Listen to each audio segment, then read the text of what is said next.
Gente, isso aqui, gente, destrói a CCB. Quando você vê um CCBano dizendo que ele é salvo por obra, ou que ele não tem certeza da salvação, gente, isso aí ele está apresentando uma carteirinha de ignorância do evangelho, ou seja, que ele não sabe nada. O camarada está 40 anos dentro de uma igreja evangélica e até o dia de hoje não entendeu o que é graça. Porque quando você fala que é salvo por obra, você destruiu o conceito de graça. Graça. Você recebe algo que você não merecia, não tem como alcançar, não tem como conseguir. E simplesmente a única explicação que você dá para receber aquilo é que a pessoa que está te dando te amou. Ponto final. E o que te resta fazer? Cair de joelhos, colocar o rosto no chão, evitar de olhar de tanta vergonha e agradecê-lo. Eu não tenho como agradecer, Senhor, eu não tenho como agradecer. Não posso ser grato, não vou conseguir. Isso é graça. Quando você, a CCB, o CCBano não sabe o que é graça. Vocês não entendem. Gente, a ideia de salvação por obra é maligna. É um atestado de ignorância, de que vocês não estão participando do evangelho. Vocês não estão no evangelho, vocês continuam mortos, igual as pessoas que estão na cracolândia, na bagunça, no tráfico de droga. Vocês estão na mesma situação que estas pessoas diante de Deus. Pior ainda, porque muitas dessas pessoas poderão alcançar a misericórdia de Deus e vocês rejeitam a misericórdia.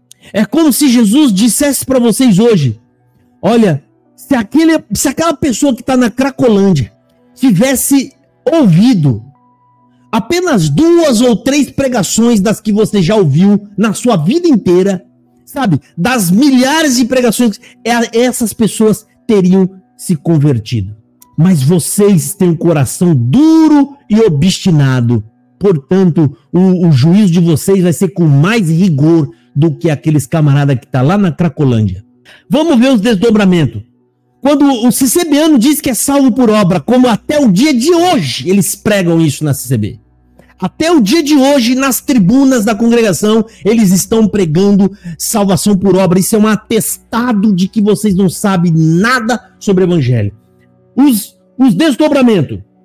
Anulando o efeito da graça. Quando você prega salvação por obra, você anula o efeito da graça. Ou seja, gente, quando você entende a salvação por graça, isso gera em você um efeito muito grande, né? Um efeito de humilhação, de gratidão, de amor. Você passa a partir deste momento a amar a Deus e a servi-lo por amor, não pelo que ele pode te dar. Você não está servindo a ele de olho na vida eterna que ele vai te dar. Josafá, por que você ama a Deus? Eu amo a Deus porque ele me amou primeiro. Ponto final. O que vem depois disso, se eu vou ter vida eterna, se eu vou morar, isso são consequências, isso vem depois. Então, em primeiro lugar, eu marquei aqui, ó, alguns efeitos dos desdobramentos dessa falsa crença. Eu marquei aqui, item A, B, C, D, E, F, G, gente, só o que eu lembrei. Fica vendo, ó. Segundo, o B, Jesus não é único e suficiente Salvador. Isso é um absurdo enorme. Ou seja, Jesus já não é meu único suficiente Salvador. Porque se eu tenho que fazer alguma coisa, então a morte dele não é 100%. Provavelmente ele pagou 70% da dívida. 70%. E os outros 30%? Os outros 30% eu tenho que fazer com as minhas obras. Por quê? Outro efeito brabo. Né? Eles acreditam que naquele dia vai haver um julgamento aonde Deus vai pesar as boas obras e as más obras para poder ver se vão se salvar. Olha que absurdo. Aonde está escrito isso na Bíblia? Pergunta para o CCBano. Ele não vai saber achar isso aí. Mas eles falam isso de uma certa forma que parece verdade absoluta. Né? Ou seja, aonde que está escrito isso na Bíblia que Deus vai pesar as obras boas e más para depois ele ver se as suas obras boas for maior do que as más, você é salvo? Aonde está escrito isso? Não tem em lugar algum escrito isso na Bíblia. E é um absurdo enorme e tremendo. né? No C, ó. Acreditam em méritos por salvação. Olha o que dá o camarada achar que é salvo por obra. Ele já acha que tem méritos para salvação. Eu vou fazer uma pergunta aqui. Como eu conheço a CCB, eu sei que praticamente todo mundo vai falar que sim. Vocês já ouviram na pregação, né? Apocalipse, vocês interpretam. Eu não vou nem entrar nesse ponto aí, Alex, de Apocalipse, é capítulo 20. Ó, eu sei até o capítulo que você não colocou. Capítulo 20, tá? Nem entra para não levar uma lapada, porque quando eu afirmo uma coisa, eu sei o que eu tô afirmando e eu sei o que tá escrito lá na Bíblia, ok? Então, vocês já ouviram o CCB falar alguma vez assim, ó, irmão, qual é o salário da salvação? Se eu for firme e fiel até o fim, até a morte, né, eu vou ter o salário da salvação. Alguma coisa assim, a ver com o salário, eles falam. O salário do pecado é a morte e o salário da obediência é a vida eterna. O salário da obediência, né? Tem outras frases. Eu separei um vídeo aqui também, inclusive eu acho que é do TikTok. Eu separei aqui de uma irmã que tá limpando a congregação e ela falou isso. Não, a gente não ganha nada. Nós estamos aqui. Ó, o camarada tá xingando e colocando vários, como é que fala? Poluindo aqui, ó. Vai descansar também, tadinho. Eles estão bravos aqui comigo. Eu vou dar 10 minutos aí pro o colega aí, tá? Aí se ele voltar mais calmo, vai pro quartinho, vai ficar lá sem liberdade no quartinho pra pensar na vida, tá? Fica aí no canto da parede pensando na vida. Aí, se melhorar, eu trago você de volta, tá bom? Bom, vocês já ouviram a CCB dizendo que ela limpa, varre a igreja, por quê? E por que ela faz isso? Porque se ela for firme e fiel até o fim, o salário dela é a vida eterna. Amigo, olha os absurdos das pessoas quando começam a acreditar em salvação através de obra. Não existe salário para a salvação. Que eu já cansei de falar. É a mesma coisa que eu falei agora há pouco atrás. Não existe salário de salvação. A salvação é graça, gente, é presente. Se é presente, não é conquistado. Se você tem que pagar, já não é presente. Se você pagou, já não é graça. Graça é alguém que pagou por você. Alguém te deu o presente. Então, é graça. Você tem que entender o que é graça. Tá? Então, tem outro aqui, ó. Vamos lá. O D. Acredita em recompensa da salvação. O salário da obediência é a vida eterna. Aliás, é o que eu acabei de falar, né? O salário é a vida eterna. É outro absurdo. Gente, esses efeitos são graves, porque todos esses efeitos que eu tô falando, eles combatem a cruz, eles combatem o evangelho. Isso é contra o evangelho. Isso é contra Jesus Cristo. Porque todas essas crenças que eu estou mostrando aqui diminuem a glória de Jesus. A glória de Jesus é justamente essa, ó. Ele fez tudo. A dívida está paga. Quando ele falou, como é que a palavra que ele fala? Telestai, né? Eu acho que é isso que ele fala. A dívida está paga. A dívida foi paga.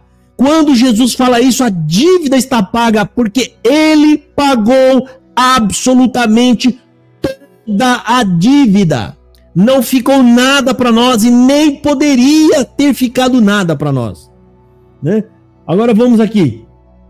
O E. Gente, olha, só nenhuma crença errada. Olha os desdobramentos que vai causando. Ou seja, o CCB vai se desviando do evangelho de tal modo, gente, de tal modo que, olha, quando você for ver, o desvio é tanto que você já está até voltando para trás. Sabe quando você desvia tanto e você está voltando para trás? Exatamente, Gilberto. Mas ele fala alguma palavra lá em grego.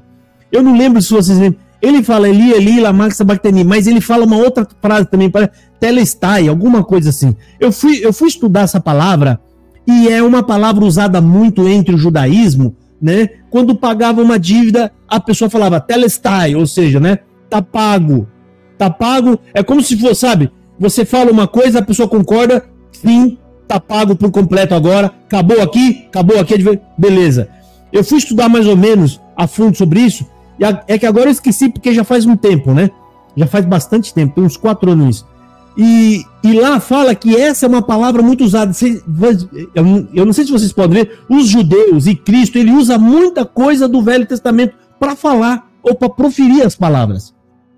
E nessa parte, eu não estou falando que isso aqui está claro na Bíblia. Isso aqui são conjecturas baseadas no estudo, ok? Isso não está claro lá, né?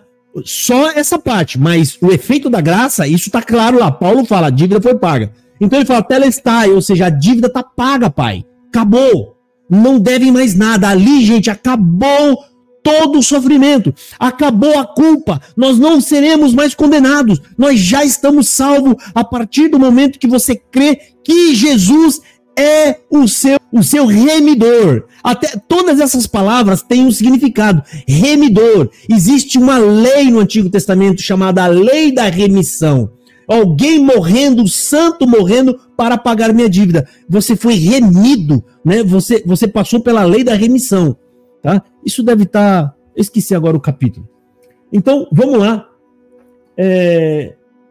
Letra E. Uma vida oprimida, porque não consegue executar as obras de salvação. Agora vem, ó. Quando o cicebiano entende que ele é salvo por obra, aí nós vamos pegar os dois tipos de cicebiano. O cicebiano que não consegue guardar todos os ensinamentos, todos os ensinamentos da lei. Ele não consegue, aliás, da CCB. O que acontece? Ele vai levar uma vida oprimida, com medo o tempo inteiro da condenação. Ele entra na igreja baixando a cabeça e se submetendo. Ó, esse Antônio provavelmente é a mesma pessoa que eu estou dando aqui descanso. É a mesma pessoa. Você pode ver que esses camaradas nunca falam ao mesmo tempo. Ô Josué, dá meia hora de descanso. Você vê que o camarada, ele sai e ele entra com outro perfil. É a mesma pessoa, gente, que tá fazendo isso, tá? Dá uns 30 minutos para ele. Então, voltando aqui, tá? Ele vai levar uma vida oprimida, porque ele não consegue guardar toda aquela multidão de ordens e de mandamentos. Telestai, aqui ó, tetelestai.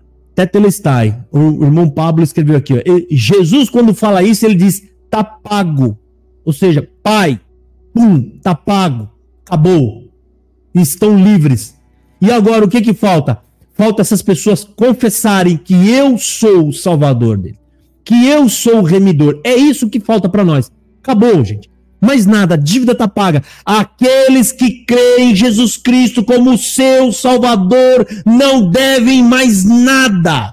Está escrito em Romanos 8:31. Agora, depois de tudo que Paulo falou e explicou, o pecado, como o pecado é derrotado, como Cristo nos lava e nos liberta, ele chega no capítulo 7 e fala, eu não consigo me libertar, mas no finalzinho ele fala, mas quem poderá me libertar? Eu dou graças a Cristo Jesus. Aí ele entra no capítulo 8, no versículo 31, ele fala, e agora quem poderá nos condenar se é Deus quem nos justifica? Ninguém, gente. Não existe condenação para aqueles que estão em Cristo Jesus. Isso é escriturístico. Isso está claro na Bíblia. E somente aqueles que crêem de fato que Jesus é o seu Salvador, é aqueles que estão realmente libertos desse peso de condenação. Né? E aí, voltando aqui, o coitado, né? Existe dois tipos de cicebiano. Aquele que não consegue guardar os ensinamentos da igreja e o que consegue. Eu vou explicar para vocês. E o que não consegue, ele vai viver uma opressão, sabe? Tem aquela... no caso, a pessoa mais fraca, que ele gosta de muita coisa do mundo, e aí ele vive em condenação, ele vive com a cabeça condenando ele, e ele vai viver uma opressão. Como eu já vi, eu acho que foi até a irmã Pamela que tá aqui, eu tava ouvindo o testemunho dela, essa irmã aqui, ó, a Pamela, ela dizendo que tentava e não conseguia, tentava e vivia chorando e reclamando, eu não consigo, Senhor. Era uma pessoa sincera, que queria guardar todos os ensinamentos da CB, mas não conseguia. E vivia oprimida. E quando você vive oprimido lá, gente, você acha que você deve se submeter a qualquer tipo de jugo que os homens impõem. Por quê? Porque você começa a acreditar, não, eles são melhores do que eu, e eu tenho que me submeter a eles. E aí começa o jugo em cima dessas pessoas. Tá? E essas pessoas sofrem. E qual é o outro tipo de cicebiano? Um cicebiano que consegue guardar os mandamentos da igreja. Entre aspas, né? Não consegue, mas ele acha que consegue. Ou seja, pelo menos visivelmente aos outros, ele parece que guarda. A irmã tem aquele cabelão lá embaixo, com a perna peluda, o irmão não coloca bermuda de jeito nenhum, tem aquela cara marrenta de gente ruim, não tem televisão na casa dele, pega pesado na vida dos filhos, os filhos se descamba tudo, né, porque não aguenta o peso dentro de casa, mas ele acha que ele guarda.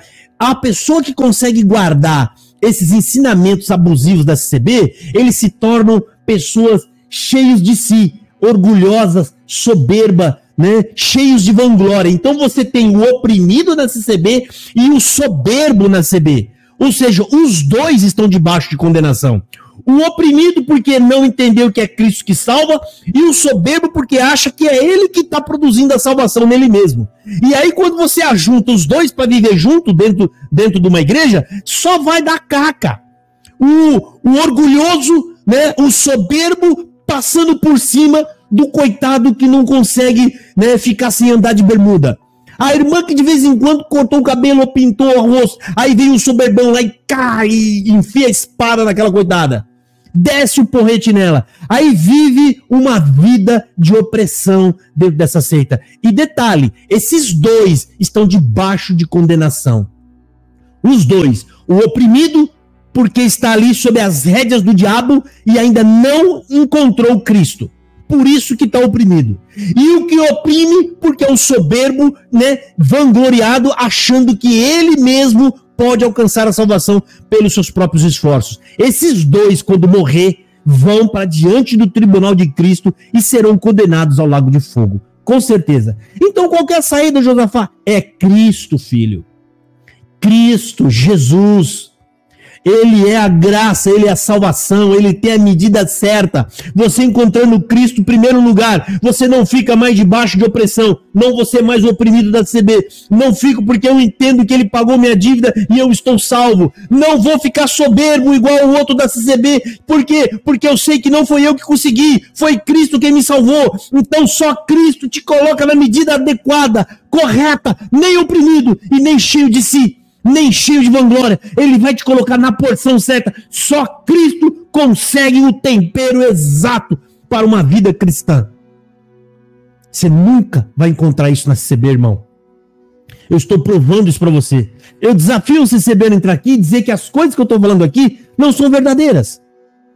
Que isso não acontece. Isso aqui, gente, só no ponto 3, salvação por obras.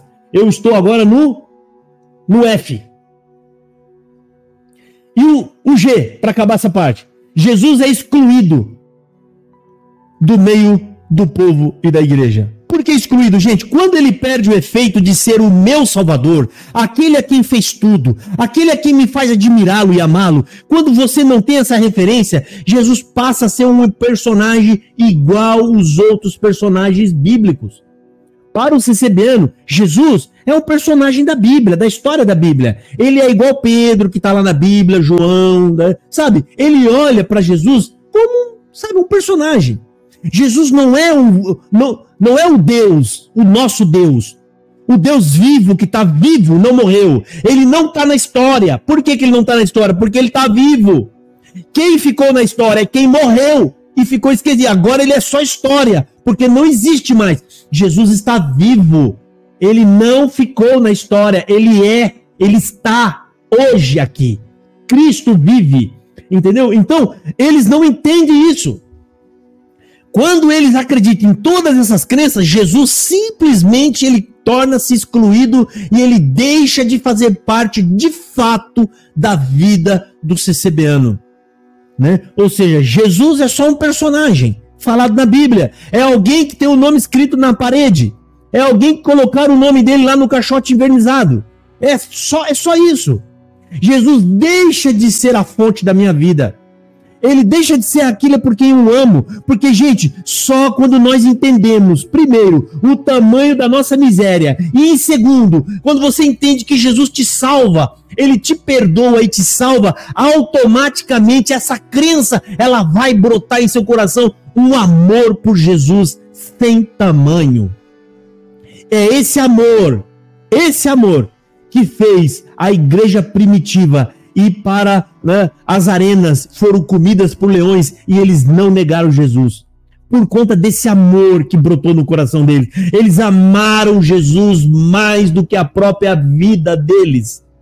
Essas pessoas foram levadas e penduradas nos postes e incendiadas a ponto de colocar Roma, né, como um clarão numa noite, numa madrugada. Cristãos. E esses cristãos não negaram Jesus. Como explicar isso? Simples. Porque eles entenderam o Evangelho, eles entenderam o tamanho do amor de Deus. Entender o Evangelho é entender o amor de Deus, é entender o que Jesus fez. E quando você entende, é impossível não amá-lo. Por isso que eu falo, os CCBanos não adoram a Deus. Você não pode adorar a Deus se você não entender o que Ele fez por você. A verdadeira adoração vem disso.